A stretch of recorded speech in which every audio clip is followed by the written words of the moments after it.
Bismillahirrahmanirrahim. Assalamu alaikum and welcome to Khabar Kada. We just learned today that the Times of Israel came up with an article which was shared here at their platform, and actually it was written by this fellow here, Mansoor Laghari.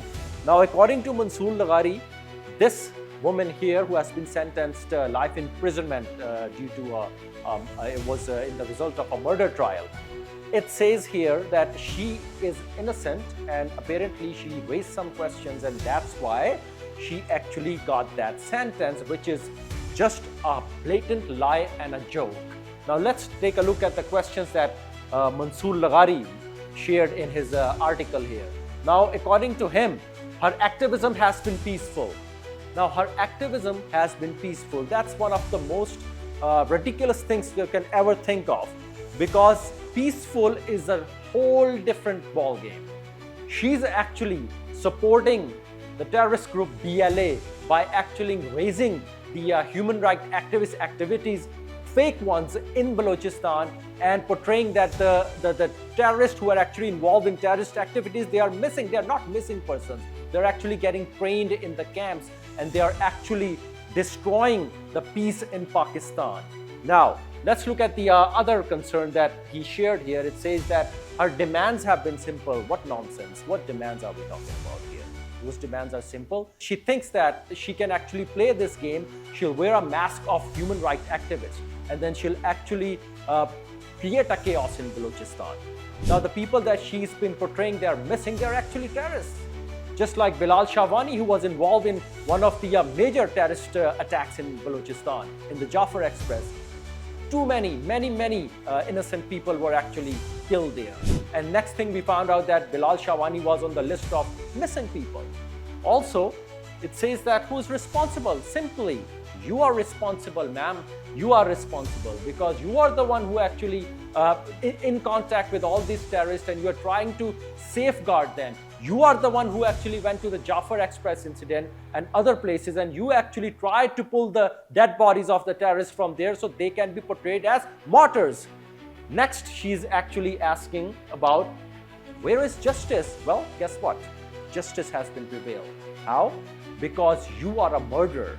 You actually instigate the mob, you fired up the mob, and in the result, one of the FC soldiers, his name was Shabbir Baloch, he was brutally murdered on the streets of Balochistan.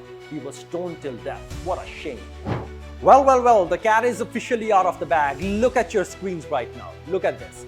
Who is coming out to defend Mahrang Baloch, who is writing columns to save her? The Times of Israel, from Israel, a country which has committed grave human rights violations against innocent Palestinians. Really? Now let's talk about the column, this column, and its actual truth. When the state of Pakistan takes a stand against subversion, who feels the pain? Tel Aviv feels the pain. The narrative masters sitting thousands of miles away feel the pain. It is now crystal clear the proxies operating inside our borders have their strings pulled by forces that wish nothing but destruction for this country. It's not an activism, rather it's a cold, calculated campaign of hate against Pakistan under the guise of human rights. What is actually being engineered here? A brutal ethnic divide. Now, let's talk about the victims that the international media conveniently ignores. Who speaks for the poor innocent laborers who go to Balochistan in order to earn a livelihood for their children. They are dragged out of buses, identified by their ethnicities, and brutally murdered in cold blood. And who creates the ideological breeding ground for this hatred? Who normalizes the narrative that fuels these terrorist outfits? Mahrang Baloch has weaponized the noble cause of human rights solely to prove her loyalty to her foreign masters like Israel and India. It is a classic textbook psychological operation which has been using the language of peace to justify the actions of bloodthirsty terrorists. But let's move past the rhetoric and look at the hard, undeniable facts on the ground.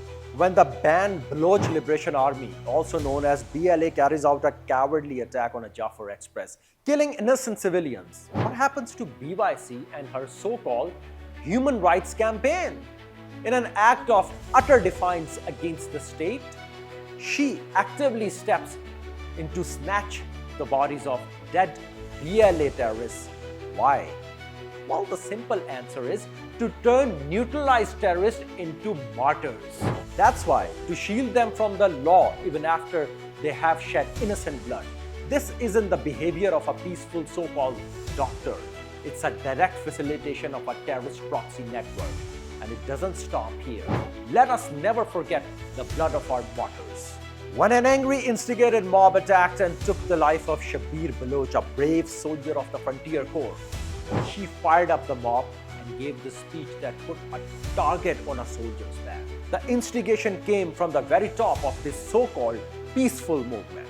Now, Pakistan is a resilient nation, but we are facing a hybrid war. Our enemy know they cannot defeat the Pakistan Armed Forces or the Pakistani people in a conventional battle. So what do? They actually invest in internal proxies. They pick individuals, wrap them in the flag of grievances, and fund their narratives. And when the state of Pakistan uses its legal right to protect its sovereignty and sentences these subversives, the international ecosystem goes into the panic mode. The instant endorsement from Israel's premier media outlet is not a coincidence. It's a confession. This clearly shows who stands to benefit from the destabilization of Balochistan and Pakistan. And of course, Israel and India are the primary beneficiaries, as they support groups such as BLA and BYC, which are carrying out terrorist activities in Balochistan.